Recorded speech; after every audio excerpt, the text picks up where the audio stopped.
জম্মু কাশ্মীর সীমান্তে পাক বাহিনীর গুলিতে ভারতীয় সেনা কর্মকর্তা নিহত। সীমান্তে নিরাপত্তাহীনতা মোটেই বরদাস্ত করা হবে না, কারাবাখ সংঘর্ষের মধ্যে ইরানের হুঁশিয়ারি। যৌথ নৌমহড়া চালাচ্ছে পাকিস্তান ও জাপান। সৌদি কারাগারে কষ্টে আছেন হামাসের প্রতিনিধি, অ্যামনেস্টি ইন্টারন্যাশনাল বলছে। আজারবাইজানের প্রেসিডেন্টকে সমর্থন জানিয়ে রুহানির ফোন। আর্মেনিয়া আজারবাইজান যুদ্ধের রূপকার এরদোগান, বলছেন আসাদ। পৃথিবীর সবচেয়ে উন্নত চিকিৎসা পেয়েছেন ডোনাল্ড ট্রাম্প, দাবি চিকিৎসকদের। নভেম্বরে সবার জন্য খুলছে মক্কার দুয়ার। জম্মু কাশ্মীর সীমান্তে পাকিস্তানি বাহিনীর গুলিবর্ষণে সুখদেব সিং নামে এক ভারতীয় সেনা কর্মকর্তা নিহত হয়েছে। মঙ্গলবার গণমাধ্যমে প্রকাশ, গত সোমবার সন্ধ্যা 7টা নাগাদ ভারত পাকিস্তান নিয়ন্ত্রণ রেখা বরাবর রাজৌরি জেলার নাসইরা সেক্টরে পাকিস্তানি বাহিনী যুদ্ধবিরতি লঙ্ঘন করে গুলিবর্ষণ করলে ওই সেনা কর্মকর্তা নিহত হয়। ভারতীয় সেনারা ওই ঘটনায় পাল্টা গুলিবর্ষণের মধ্য দিয়ে যথাযথ জবাব দিয়েছে।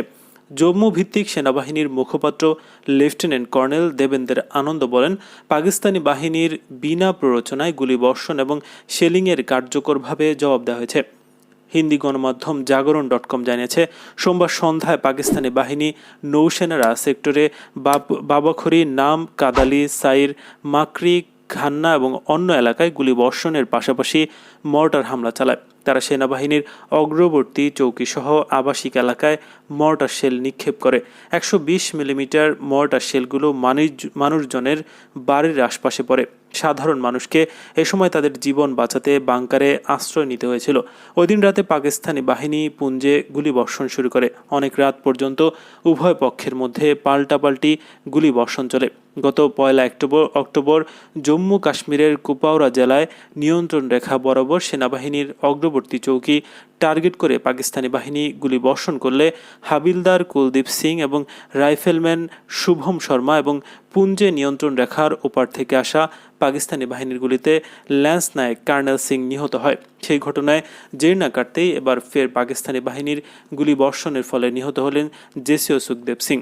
এর আগে গত 2রা সেপ্টেম্বর নিয়ন্ত্রণ রেখা বরাবর রাজৌরি সেক্টরের কেরি এবং তারাকুন্ডিতে পাকিস্তানি বাহিনীর গুলিবর্ষণ ও শেল নিক্ষেপের ফলে সুবেদার রাজেশ কুমার নামে এক কর্মকর্তা নিহত হয়েছিলেন। গত 30 আগস্ট রাজৌরি জেলার নৌসেনারা সেক্টরে পাকিস্তানি বাহিনীর গুলিবর্ষণে রাজবিন্দর সিং নামে এক জুনিয়র কমিশনড অফিসার নিহত হয়েছে। এ সকল সমস্ত ঘটনায় ভারতীয় সেনাবাহিনী কার্যকর এবং কঠোর ও যথাযথভাবে পাকিস্তানি বাহিনীকে পাল্টা জবাব দিয়েছে। পাকিস্তান এবং জাপান এডেন উপসাগরে যৌথ মহড়া চালাচ্ছে। জলদস্যুতা প্রতিরোধ এবং আন্তর্জাতিক জাহাজ চলাচলের ক্ষেত্রে নিরাপত্তা জোরদারের লক্ষ্য নিয়ে দেশ দুটি মহড়া শুরু করেছে।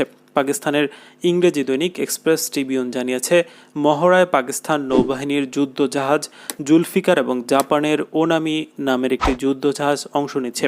তবে মহড়া কয়দিন চলবে সে সম্পর্কে কিছু বলা হয়নি। পাক নৌবাহিনী মঙ্গলবার এক বিবৃতিতে জানিয়েছে, দুটি জাহাজ বর্তমানে এডেন উপসাগরের গুরুত্বপূর্ণ অংশে মহড়া চালাচ্ছে।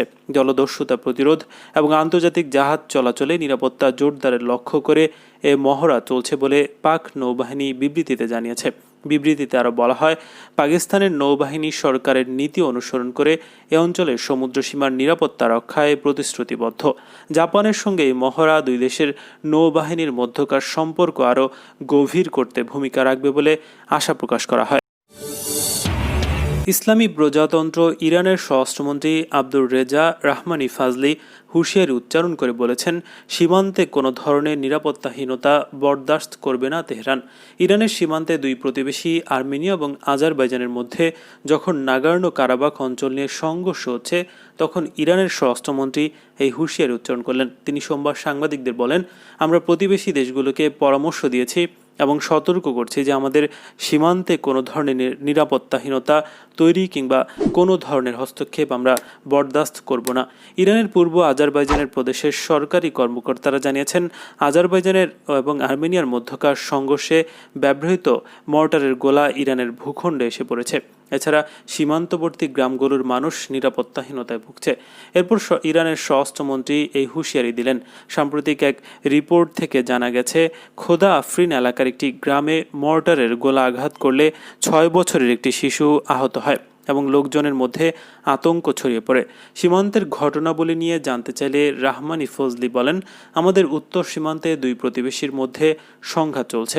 এ অবস্থায় ইরানের অভ্যন্তরীণ নিরাপত্তা, বিশেষ করে প্রত্যন্ত গ্রামাঞ্চলের নিরাপত্তার বিষয়টিকে সর্বোচ্চ অগ্রাধিকার দিচ্ছে স্বরাষ্ট্র মন্ত্রণালয়। মন্ত্রী আশা করেন আন্তর্জাতিক আইন অনুসারে চলমান সংকটের সমাধান হবে এবং সব দেশের অধিকার এবং সার্বভৌমত্ব রক্ষা হবে।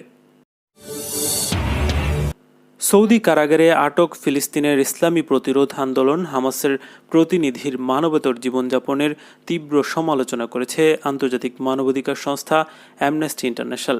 অ্যামনেস্টি সোমবার এক বিবৃতিতে ঘোষণা করেছে, সৌদি আরবে নিযুক্ত হামাসের বিশেষ প্রতিনিধি মোহাম্মদ খেদ্রিয়া ও তার ছেলে হানিকে 2019 সালে আটক করে সৌদি কারাগারে নিক্ষেপ করা হয়।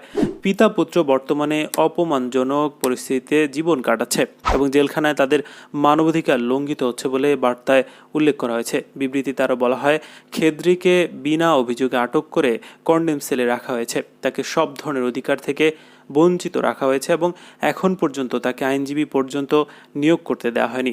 সৌদি সরকার 2019 সালের ফেব্রুয়ারি থেকে খাদারি সহ আরও বহু ফিলিস্তিনিকে আটক করে রেখেছে। ফিলিস্তিনের ইসলামী প্রতিরোধ আন্দোলন হামাস বহুবার তার প্রতিনিধিকে মুক্ত করার আহ্বান জানালেও রিয়াদ তাতে সাড়া দিতে অস্বীকৃতি জানিয়ে আসছে। সম্প্রতি হামাসের পলিট ব্যুরো প্রধান এবং সাবেক নির্বাচিত প্রধানমন্ত্রী ইসমাইল হানিয়া ব্যক্তিগতভাবে সৌদি রাজা সালমানকে বার্তা পাঠিয়ে হামাস প্রতিনিধি সহ আটক সকল ফিলিস্তিনিকে মুক্তি দেওয়ার জন্য রিয়াদের প্রতি আহ্বান জানিয়েছেন। আজারবাইজানের প্রেসিডেন্ট ইলহাম আলিয়েভকে আঞ্চলিক অখণ্ডতা রক্ষায় সমর্থন জানিয়ে টেলিফোন করেছেন ইরানের প্রেসিডেন্ট হাসান রুহানি। মঙ্গলবার হাসান রুহানি টেলিফোনে তার সমপর্যায়ের আজারবাইজানীয় নেতার সঙ্গে আঞ্চলিক নিরাপত্তার বিষয় নিয়ে আলোচনা করেছেন। ইরানি ওয়েবসাইটের বরাত দিয়ে বার্তা সংস্থা রয়টার্স জানায়, তেহরান আঞ্চলিক নিরাপত্তা এবং প্রতিবেশীদের আঞ্চলিক অখণ্ডতা রক্ষায় সমর্থন করে। রুহানি আলিয়েভকে বলেন, এই ইস্যু আঞ্চলিক শান্তি রক্ষায় গুরুত্বপূর্ণ এবং অবশ্যই আমাদের প্রতিবেশীদের আঞ্চলিক অখণ্ডতা আমাদের জন্য অত্যন্ত গুরুত্বের। বিরোধী নাগোর্নো কারাবাখ নিয়ে আজারবাইজান ও আর্মেনিয়ার মধ্যে 10 দিন ধরে চলা এই সংঘাতের 200-র বেশি মানুষ নিহত হয়েছে। প্রতিবেশী দুই দেশের মধ্যে 1990-এর দশকের যুদ্ধে প্রায় 30,000 মানুষ নিহত হয়। আর্মেনিয়া সাবেক সোভিয়েত দেশগুলোর সামরিক জোটের সদস্য। এই জোটের নেতৃত্বে রয়েছে রাশিয়া। আর্মেনিয়ার সঙ্গে বিরোধপূর্ণ সম্পর্ক থাকা তুরস্ক আজারবাইজানের ঘনিষ্ঠ মিত্র। ইয়েরেভানের পক্ষ থেকে অভিযোগ করা হয়েছে, কারাবাখ সংঘাতে আজারবাইজানকে শক্তিশালী করতে উত্তর সিরিয়া থেকে ভাড়াটে সেনা পাঠিয়েছে তুরস্ক। তবে আঙ্কারা এই অভিযোগ অস্বীকার করেছে। নাগোর্নো কারাবাখ আজারবাইজানের ভেতরে হলেও আর্মেনীয় নৃগোষ্ঠীর লোকজন অঞ্চলটি নিয়ন্ত্রণ করে আসছে। আর্মেনিয়া তাদের সমর্থন দিচ্ছে। 1988 থেকে 94 সাল পর্যন্ত যুদ্ধের মধ্য দিয়ে অঞ্চলটি আজারবাইজান থেকে বিচ্ছিন্ন হলেও স্বাধীন দেশ হিসেবে এখনও কারো স্বীকৃতি পায়নি।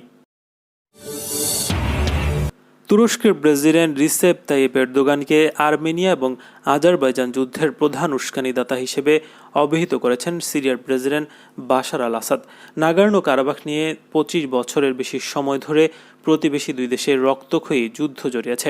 মঙ্গলবার রাশিয়ার সংবাদ সংস্থা আরআইকে সাক্ষাৎকারে প্রেসিডেন্ট আসাদ একথা বলেছেন। এ সময় আসাদ দাবি করেন, সিরিয়া থেকে যোদ্ধাদের সংঘাতপূর্ণ এলাকায় পাঠানো হয়েছে, তবে নাগোর্নো কারাবাখ যুদ্ধে জড়ানোর বিষয়ে তুরস্ক অস্বীকার করে আসছে। আন্তর্জাতিক আইন অনুযায়ী এই অঞ্চলটি আজারবাইজানের হলেও জাতিগত আর্মেনীয়রা অঞ্চলটি শাসন করছে, তবে আন্তর্জাতিকভাবে কোনো দেশই এটি স্বীকৃতি দেয়নি। রাশিয়ার গণমাধ্যমে দেয়া সাক্ষাৎকারে আসাদ বলছেন, এরদোগান নাগোর্নো কারাবাখ, আজারবাইজান ও আর্মেনিয়ার মধ্যে সাম্প্রতিক সংঘাতের রূপকার এবং উস্কানিদাতা। ফ্রান্সের প্রেসিডেন্ট ইমানুয়েল ম্যাক্রো প্রথম এই অভিযোগ তুলে বলেছিলেন, তুরস্ক সিরিয়ার জঙ্গিদের সেখানে লড়াই করতে পাঠাচ্ছে। তখনই অভিযোগ অস্বীকার করেছিল তুরস্ক ও আজারবাইজান। সিরিয়ার যোদ্ধারা আজারবাইজানের হয়ে লড়াই করছে, দামেস্ক এটি নিশ্চিত করতে পারবে বলে দাবি করেছেন আসাদ। বিরোধীয় নাগোর্নো কারাবাখ নিয়ে আজারবাইজান এবং আর্মেনিয়ার মধ্যে 10 দিন ধরে চলা সংঘাত 1990-এর দশকের সর্বাত্মক যুদ্ধের সবচেয়ে ভয়াবহ। এই যুদ্ধে প্রায় 30,000 মানুষের মৃত্যু হয়। 3 দিনের মাথায় সুস্থ হয়ে হাসপাতাল ছাড়তে পেরেছেন করোনা ভাইরাসে আক্রান্ত মার্কিন প্রেসিডেন্ট ডোনাল্ড ট্রাম্প। তার চিকিৎসকরা দাবি করেছেন করোনা ভাইরাসের সবচেয়ে উন্নত চিকিৎসাটা পেয়েছেন মার্কিন প্রেসিডেন্ট ডোনাল্ড ট্রাম্প। তার মতো এমন চিকিৎসা পৃথিবীর আর কেউ পায়নি। তারা বলছেন প্রেসিডেন্টই ট্রাম্পই সম্ভবত পৃথিবীর একমাত্র করোনা রোগী যিনি সবচেয়ে উন্নত চিকিৎসা পেয়েছেন। সুস্থ হয়ে হোয়াইট হাউসে ফিরেই কোটি কোটি মার্কিনীকে করোনার অভয় বাণী শুনিয়েছেন। বলছেন করোনা মোটেই ভয় পাবেন না, 20 বছর আগে আমি যেমন সুস্থ ছিলাম তার চেয়ে বেশি সুস্থ বোধ করছে। কিন্তু যে বিষয়টি তিনি প্রকাশ করেননি সেটা হচ্ছে তিনি যে ঔষধ ও চিকিৎসা সুবিধা পেয়েছেন তা পাওয়ার সুযোগ সুবিধা নেই মার্কিনীদের। শুক্রবার রাতে করোনা আক্রান্ত ট্রাম্পকে মেরিল্যান্ডের ওয়াল্টার রিড হাসপাতালে ভর্তি করা হয়। এ সময় তার করোনা হালকা কিছু উপসর্গ ছিল। আগে থেকে চিকিৎসাও চলছিল। সিএনএন জানিয়েছে হাসপাতালে ভর্তির আগেই তাকে বায়োটেক কোম্পানি রিজেনারনের পরীক্ষামূলক অ্যান্টিবডি থেরাপি দেওয়া হয়েছিল।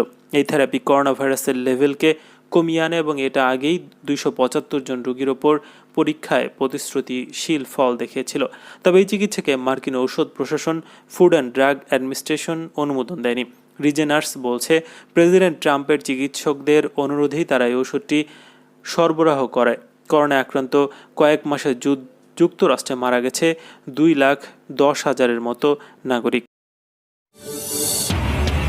মার্চ থেকে বন্ধ ছিল, এতদিন পর কড়াকড়ি বহাল রেখেই খুলে দেয়া হলো মক্কার পবিত্র মসজিদ। এখন প্রতিদিন 6,000 মুসলিমকে পবিত্র মসজিদে ঢোকার অনুমতি দেওয়া হচ্ছে। আপাতত সৌদিতে অবস্থানরত মুসলিমরা এই সুযোগ পাচ্ছেন।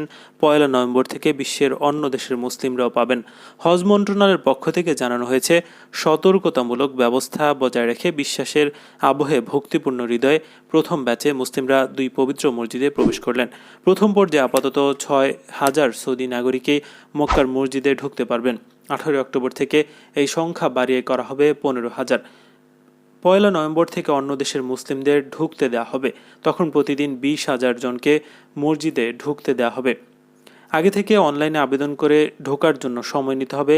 ভিতরে 3 ঘন্টা থাকা যাবে। কাবা শরীফ ছোঁয়া যাবে না। দূরত্ব বজায় রেখেই কাবা শরীফ প্রদক্ষিণ করতে হবে। যারা ঢুকবেন তাদের সঙ্গে একজন করে স্বাস্থ্যকর্মী থাকবেন, থার্মাল সেন্সর থাকবে, জরুরি প্রয়োজনে চিকিৎসক দলও থাকবে।